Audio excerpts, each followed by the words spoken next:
Franz Nicolay's Humorless Ladies of Border Control is a book that's been playing on the corners of my mind in ways that a scant few literary works ever have. Written as a sort of travel diary melded with literary analysis and critique of his current reading list, Nicolay chronicles the several months he spent touring his solo material in DIY spaces across Eastern Europe after leaving his gig with the Hold Steady. In a first leg featuring his wife Mariah, a woman with roots in the region owing to her Ukrainian heritage, and a second leg which saw him riding solo across the continent, exploring the many squats, punk houses, and art spaces of the former Soviet Union, as the subtitle says, from Belgrade to Ulaanbaatar. There's many moments that stand out amongst the winding journey. The stretch of the Trans-Siberian Railroad from Russia through to Mongolia is like reading about a man transcending the western plane of existence, the summer heat inducing a fever that breaks into a vibrant, alien culture as they cross from the stark Siberian wilderness and similarly harsh Russian comportment to the bright, friendly nature of Mongolia and her people. The land of the Khans, the rolling steppe existing much unchanged from the days of the Mongol hordes sweeping across in triumph and bloodshed. A land that time forgot. He describes parts of Eastern Europe in much the same way. The medieval beauty of Romania and Bulgaria inspires scenes from scores of fantasy literature, while the Slavic quarter bears the wounds of Soviet industry and urban decay left behind by Stalin's forced industrialization of a region previously renowned for its agriculture and rural hamlet-style living. His tour stories are often interspersed with quotes and passages from past literary works, both of fiction and non, weaving a tapestry of the history of the region from both a political but also cultural framework, and using that as context with which to explore the undercurrents of his interactions with the cities of the region and the people who inhabit them. It's a compelling read for that reason alone, and the angle of being a touring musician and having many of these connections enabled through the shows he plays on the journey speaks right to my heart, as both a musician myself and someone fascinated with the historic lands Nicolay found himself in. The sections that keep replaying in my head, however, are the several dates he plays in Ukraine and the subsequent time he spends living there with his wife and young daughter in the days and weeks leading up to the 2014 Maidan Revolution, the invasion of Crimea, and the initial explosion of violence in the Donbass around metropolitan centers in Donetsk and Luhansk. When the most recent Russian invasion went from a threat to reality about a month ago, I found myself returning to many of the stories Nicolay told of his time in the country and the ways in which his anecdotes and experiences from close to a decade ago foreshadowed both the geopolitical realities of the coming darkness, but also the lives being lived by those caught in the crossfire. The lives which have been torn apart by Russian missiles, bullets, and artillery, never to be the same again, no matter the outcome. The cast of characters Nicolay encounters on his travels range in class, country of origin, racial background, and political ideology, all united under the loose network of DIY punk spaces that provide an outlet for those on society's fringes. Often some of the most vulnerable in the best of times, and provide a human angle on the people, spaces, and society that Vladimir Putin has chosen to wage a devastating war of conquest against, an angle now lost to history as works like this are our only view into what life was like before the war.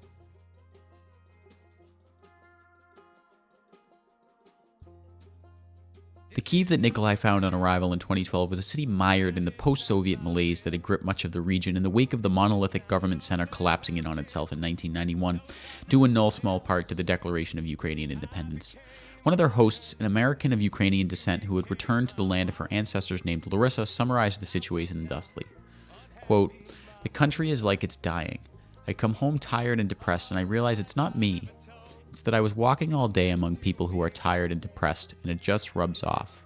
When Nicolay asks why she stays, she responds, quote, "Well, I live here now. I've built a place for myself, and I can't just leave because, well, I come from an easier country, and good luck to the rest of you." End quote. One wonders if in the face of the Russian onslaught, her outlook on the situation might have changed. Her American citizenship would give her a way out that many of her neighbors and countrymen simply wouldn't be afforded. We can get an idea of how this thought process played out in real time for others by looking at the story of Final Fantasy XIV content creator Zepla. An American citizen who made her home in Bucha, Ukraine in the last few years, Zepla spent the weeks leading up to the invasion working through her complicated emotions on her Twitch stream, keeping her community abreast of the situation and trying to raise awareness for the coming disaster. She fled her home in the days leading up to the first rocket falling, making her way first to Lviv in the west of the country, and then, when that was no longer safe, onwards to Poland before traversing the entire length of the continent by car, dog and cat in hand, bound for her new home in Portugal. The city she left behind has been plastered across the headlines of late, the massacres that Russian soldiers committed within its limits too unspeakable to describe. The home she had made in the quiet suburb no doubt lays in ruin. The possessions she wasn't able to carry with her either looted by Russian thugs or destroyed in the bombardment.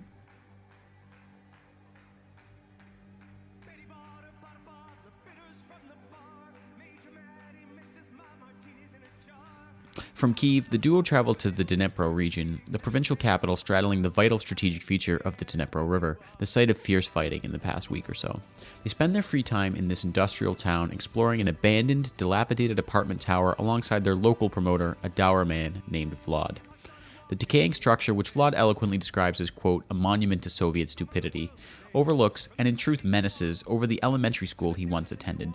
The school was closed as the building slid further and further towards total collapse, but when the government funds to demolish it never materialized, the school was forced to simply reopen in the shadow of the hulking colossus, the school's students and teachers living under the shadow of Soviet failures, and under the threat that one day those failures could turn from a sword dangling above their heads to the guillotine cutting through their peaceful, nondescript lives. The Russians had been leaving ruin behind in Ukraine long before they began raining cruise missiles on apartment complexes. The government corruption responsible for the slow rot eating away at the country came in large part as a byproduct of Russian meddling. The government of pro-Russian puppet Viktor Yanukovych, a man Russia went to great lengths to get elected, going so far as to tinker with the results of Ukraine's presidential election in 2004 in his first attempt to gain the presidency, took a series of actions that dramatically hampered the economic growth of the country. In 2013, he chose to forgo a favorable EU association agreement in favor of Russian loans and closer economic ties with its former imperial master, setting off the chain of events known as the Euromaidan, a grassroots protest movement that we will return to later in the story as it serves as the epilogue to Nicolay's travels.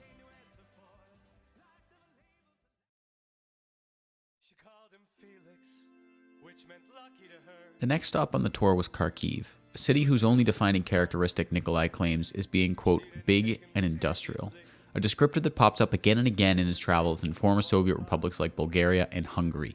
The city feels very much like a place out of time, as Nicolay describes it, quote, I saw many more Soviet remains in Kharkiv than anywhere else I'd been. Hammer and sickle facades, shiny red Lenin medallions on the side of buildings, the odd glory to work mural over a gray housing project. Kharkiv once served as the capital of the Ukrainian Soviet Republic and lies less than 50 kilometers from the Russian border, which explains its ethnic breakdown, with over 65% of the city being identified as ethnically Russian and being largely Russian-speaking in daily life. It feeds into the narrative that Vladimir Putin has sought to write about the history of the region, with Ukraine being a historically significant part of Mother Russia, its citizens lost brothers torn apart by the sundering of the Soviet Union, whose chaos tore apart family ties that had existed for generations. It's a twisted lie, the ramblings of a damaged, aging recluse grasping for his days as a KGB thug in East Germany, when it felt like Russia ruled this corner of the world. The show which brought them to this geopolitical flashpoint never materializes, leaving Nicolay and Mariah to wander the streets of the industrial metropolis in search of food and their hotel.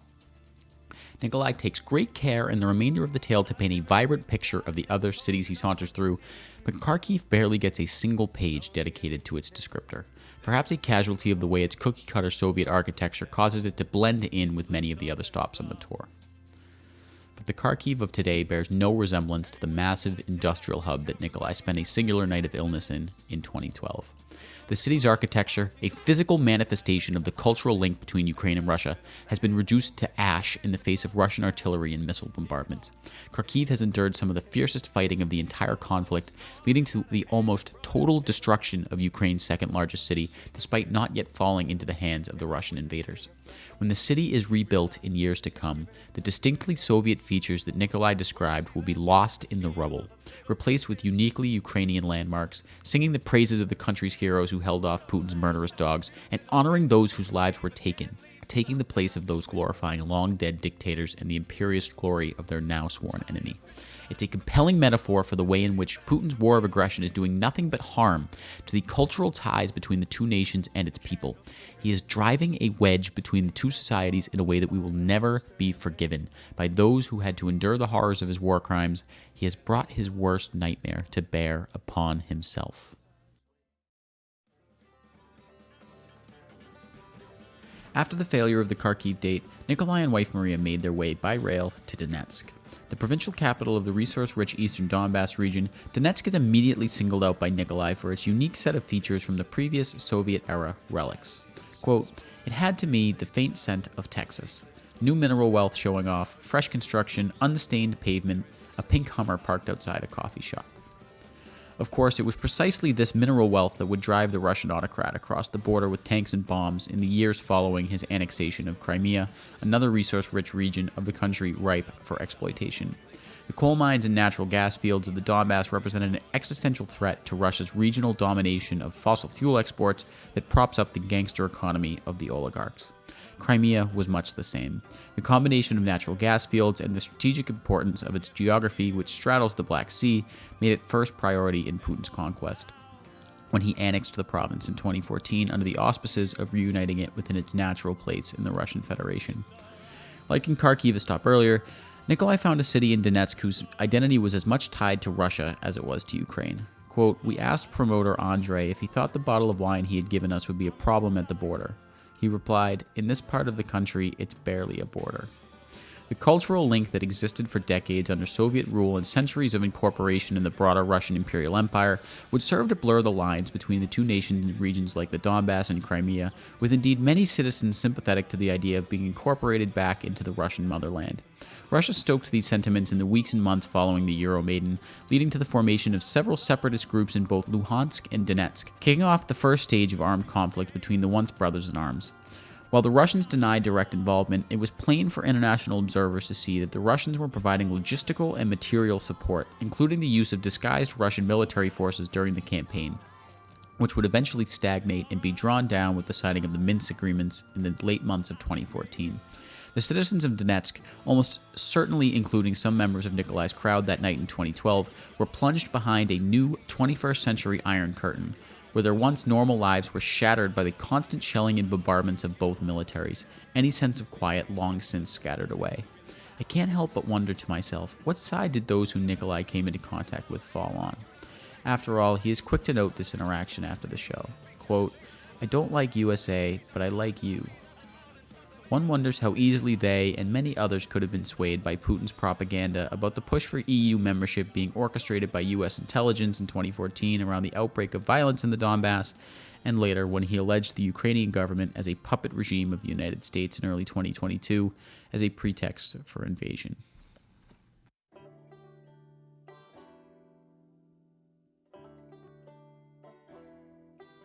Donetsk would be the last stop of the Ukrainian leg of their excursion, but their next would be just as instrumental in telling the story of the coming darkness. Rostov-on-Don, as Nicolay describes it, quote, "has the mix of genuine danger and a scruffy sense of irony I associate with cities isolated, troubled, but not without a certain municipal patriotism, like Baltimore or Newark.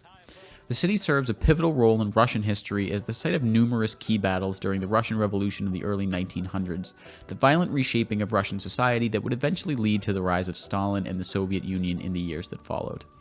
The city is best known in modern consciousness as the staging ground for both the 2014 invasion of the Donbass and a critical base camp for the even larger force that would pour across the border in 2022 with the full-scale invasion underway. The folk that Nicolay and Mariah encounter in their first Russian outpost are a marked change of pace from the friendly, rebellious youths of Ukraine. He describes an interview with a local journalist as, quote, "not so much about music, not at all about music really, as it was an interrogation of the Russians are like this, Americans are like that variety," end quote. The later encounter with someone described as being from the most popular band in Rostov ends in horror as he mentions the name of their biggest song, "Killed the N-Words." The culture shock of their Russian adventure is immediate and continues for much of this leg of the tour. While in St. Petersburg for a week in between shows after a couple of stops after Rostov, Nicolay receives this anecdote from their well-traveled handler Yegor when asked about some of the more obscure regions he's traveled to. Quote, "You'd never know in Belarus by being there what's going on. It's not like a Soviet state. There's no border. It's like Europe, you just drive in." Later he gives his take on Ukrainians. Quote, "I think Ukrainians are more relaxed than Russians. In Lviv, I saw a group of drunk guys who the police were trying to arrest. They were saying to the police, 'No, we don't want to go,' and eventually the police just let them go. This would have never happened in Russia. They would hit them with rifle butts and drag them off to jail." It's a sentiment that prompts Nicolay to reference the work of William Dobson, an American journalist and author well-versed in the region's politics. Speaking about the last great political upheaval in Ukraine, the Orange Revolution of 2004, in his book The Dictator's Learning Curve, he writes, quote, "In Ukraine, people younger than 30 were 3 times more likely to join in the Orange Revolution than any other age group. Meanwhile, in Russia, a large majority of young people accepted Putin's explanation of the revolution as a Western conspiracy directed at weakening the motherland.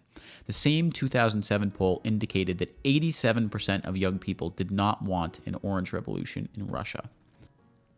For any Russian my age, they've never known a country not controlled by Vladimir Putin. His rise to power in the chaotic and confusing years after the dissolution of the Soviet Union saw him ally himself with the powerful arms of Russian organized crime, in addition to a number of the crooked businessmen and politicians who made fortunes out of the rapid privatization of previously controlled Soviet industry. The economy of the Russian Federation has been hampered from its outset by the fire sale that took place around this time. Boris Yeltsin, the drunkard who won the power struggle between himself and Soviet leader Mikhail Gorbachev, subscribed to an economic model known as shock therapy, a term coined by author Naomi Klein in her essential work, The Shock Doctrine. The titular shock is a reference to the neoliberal economic theories of Milton Friedman, whose core tenets are a stated disdain for any government involvement or control within the free market, and the need to achieve this utopian economic reality at all costs. The shock usually takes the form of a country whose government previously operated a socialist or left-wing system which possessed a network of state-controlled enterprises, usually in mineral and resource sectors, selling off these assets in a rapid, indiscriminate clearing out of all private sector holdings, often at great loss to government coffers, in addition to the rollbacks of any and all market regulations. Friedman argues that any kind of market control creates a sickness within the market that hampers it from being able to reach its full potential. In practice, however, these kinds of experiments have proven disastrous when applied in the real world. The so-called Chicago Boys, disciples of Friedman's from the University of Chicago, were responsible for the economic disaster that gripped Chile in the wake of the CIA-backed coup that brought to power the military junta who reigned through torture and terror for much of the 1970s. The U.S. government was integral in pushing this harmful economic model on the developing world. The presidential administrations of Nixon and Reagan both saw any kind of left-wing government, communist or not, as a threat to the world order that they had bought and created after the Second World War. South American governments like Chile and Argentina, in this period revered for their workers' rights, fair distribution of wealth, and burgeoning middle class, were singled out by the United States for their unfriendly attitude to foreign multinationals who were often deeply interconnected with the American political class. Chile was, before the coup, one of the most prosperous nations in South America, with a growing middle class and a stable economy that forewent foreign investment in favor of domestic companies and state-owned enterprise. Afterwards, the country slipped into abject poverty, only deepened as the Chicago Boys continued to double down on their utopian economic vision. The same worldview would be applied in post-Soviet Russia in the early 90s. Spurred on by their new tenuous ally in the first Bush administration, themselves disciples of the Friedman's model of neoliberal economics, Yeltsin oversaw the sale of much of Russia's state-owned enterprises, including in the oil and gas sectors, a process widely accepted as hopelessly corrupt, with the majority of assets being consolidated in only a handful of well-connected, wealthy individuals, and for prices that amounted to stealing. These men are those who would later make up the oligarchs who are now Putin's power base in the nation, a shadowy set of puppet masters who oversaw a series of economic crises that resulted in hyperinflation, wiping out the savings of ordinary Russians and causing food shortages and, in some cases, starvation. The post-Soviet period in Ukraine looked remarkably similar, with hyperinflation and growing poverty gripping the country and creating the occasionally dystopian vistas that Nicolay encountered. The two countries diverged around the year 2000, however. Ukraine, with its more diversified economy, saw many years of sustained economic growth before the 2008 financial crisis hit the country hard, as it did many nations. Russia, on the other hand, suffered severely from an economy over-reliant on oil and natural gas, creating a deeply stratified society with wealth concentrated at the top, while ordinary Russians slipped into stagnant poverty. Putin saw the strengthening economy of its neighbor as an existential threat, acting as one of the driving forces behind the acts of aggression they have taken in recent years. Flood takes him, sun takes him, fish talk to him in shallow water. Talk to him in shallow water. Talk to him in shallow water. Nicolay returned to Ukraine 2 years later in the aftermath of the Maidan Revolution, with his wife and newborn daughter in tow, arriving back in the city of Kyiv, which he now describes thusly, quote, "A city going about its business, but with a creepy sore at its heart. The remains of the barricades, makeshift encampments, and handmade monuments to the dead of the Euromaidan Revolution still dotted the landscape of the thriving European city, the populace still bearing the mental scars of the chaos, which included government forces firing on her own people and the subsequent invasion of the eastern Donbass by Russia. The protests which in the capital created unity behind the case for EU membership had much the opposite effect in some of the cities Nicolay blew through 2 years prior. Kharkiv saw a smattering of pro-Russian opposition protests and attempted separatist activity, and Donetsk, the massive coal-fueled metropolis, was seized by Russian-backed separatists who fell under the spell of Putin's propaganda. It's a different world than the one he left behind when he journeyed onward to Rostov-on-Don. The land between Russia and Donetsk, once described as barely a border, has become one of the most heavily militarized corridors on the planet, inundated with landmines and trenches which conjure images of the First World War. Nicolay's time in Ukraine this time around would be spent largely in the west of the country. He and Mariah rented an apartment in the city of Lviv, straddling the border with neighboring Poland. The city today serves as a sort of choke point. Many of those fleeing from eastern population centers like Kharkiv, Mariupol, and Kyiv end up in the train stations, bus depots, and streets of Lviv, a stepping stone to neighboring EU countries Poland, Slovakia, and Romania. There are worse places that could have been called upon to serve this purpose. After all, as Nicolay describes, quote, Lviv felt like any other small Habsburg city in high tourist season, though most of the tourists seems to be from elsewhere in Ukraine. Perhaps, like the rest of the country, Lviv is simply putting its previously held skills to use in a different way in the context of wartime. The standout story of this second trip through the region comes when Nicolay learns about the downing of a Malaysian Airlines flight in eastern Ukraine while scrolling Twitter in a rural tavern preparing for yet another set. Here's how he describes the moment and his reaction. Quote, "It seemed like a game changer. Hundreds of dead Europeans would surely be the spark that broadened this bloody, but so far regional conflict." He calls his wife Mariah, who wonders if they should begin fleeing to Poland. He returns to the bar and relays this information to the ramshackle cast of characters who have congregated for the show that evening. The owner Max reacted with scorn. Quote, "Donetsk and Luhansk, let them go. They are not Ukrainian. They think they are Russian. But if they join the Russian Federation, they will call them Ukrainians. They are stupid and aggressive. Drink, drank, drunk. In the Soviet Union, they had factory jobs, but in an independent Ukraine, the factories closed down. It's all criminal gangs." End quote. At this point in our history, Ukraine was still grappling with forming a distinct national identity.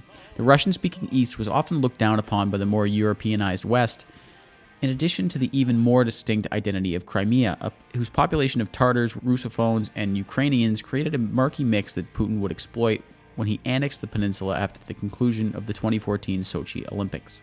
The intervening years have, as we've explored to this point, seen an incredible strengthening of Ukrainian patriotism in the face of greater Russian aggression. And yet, despite all of that growth, as peace terms have been discussed, the Ukrainian government seems resigned to the partitioning of the Donbass and Crimea, cleaving off vital portions of the country behind a new Iron Curtain, and damning those stuck behind it to the hell they've been living for the past 8 years. But what choice do Zelensky and his negotiators have? Isn't it his duty to protect the sovereignty of Ukraine at all costs, even if it means reverting to the borders drawn by the Minsk Agreement? I don't know. I don't envy his position. It would be interesting to hear if, after all that's happened since his offhand conversation, Max the bar owner is still content to see Russia conquer Donetsk and Luhansk once and for all. Nicolay's writing on the topic is further supplemented by a piece for Spin magazine titled, quote, "From Rock Clubs to the Resistance," that was released in March of 2022. In it, he leverages his extensive connections from his time touring and living in Ukraine to gather the stories and anecdotes of a myriad of musicians who call the country home during the early days of the Russian invasion. I will highlight some examples here, but there's a link to the full piece below, which I implore you to read, as it's a beautifully written exploration of ordinary people doing extraordinary things. The most compelling sentiment, and one that's often repeated throughout the piece, is the way in which Putin's invasion has almost completely unified Ukrainian society in a way that would have been unthinkable in years past.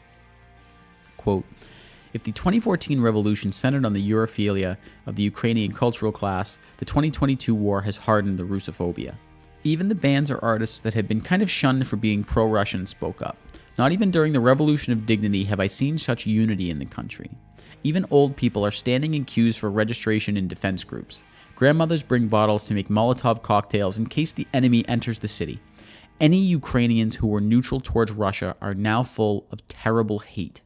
The soil will burn under the feet of Russians. They will never find peace on our land." The other force that Ukraine, and indeed the world, have rallied around in recent days is the comedian turned politician Volodymyr Zelensky. the man tasked with uniting a fractured nation after the initial Russian aggression in 2014, and now rallying the country in a time of crisis. A through line with each of the people Nicolay asked about the now internationally recognized symbol of Ukrainian unity was the way in which many in the country, including much of the 78% of the populace who voted for him, were skeptical in the early days of his presidency about his ability to accomplish much of anything. One even alludes to the fact that he was once perceived as being a weak, potential asset of Russia. My, how times have changed. Quote, "Today I told my friends that I can't imagine any other person that I have so dramatically changed my mind about. I didn't vote for him, I didn't like his program, I didn't like his statements, but he changed during these last 5 days. It's an honor to have a president like that in such tough circumstances. I can't say anything else about him."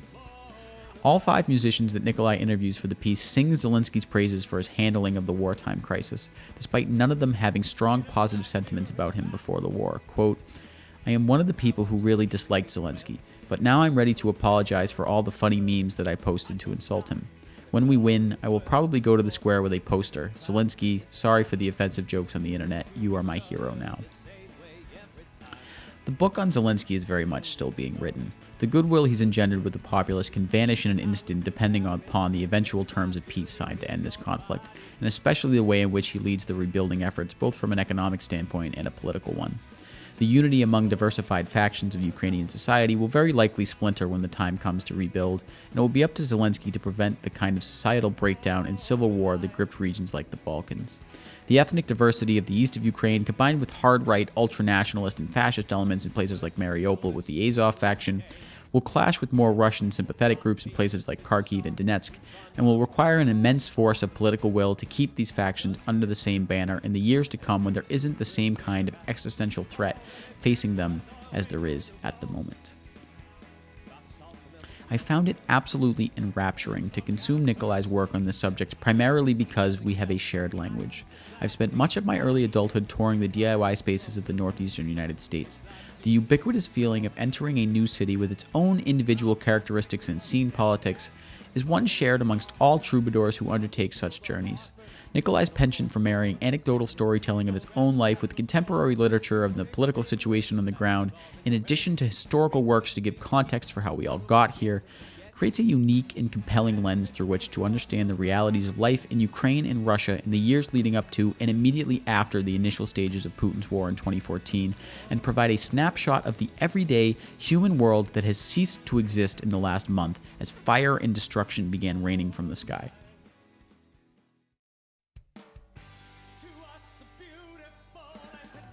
This kind of human storytelling throws into even sharper contrast the brutal destruction and world-changing nature of the indiscriminate campaign of violence that Putin is committing.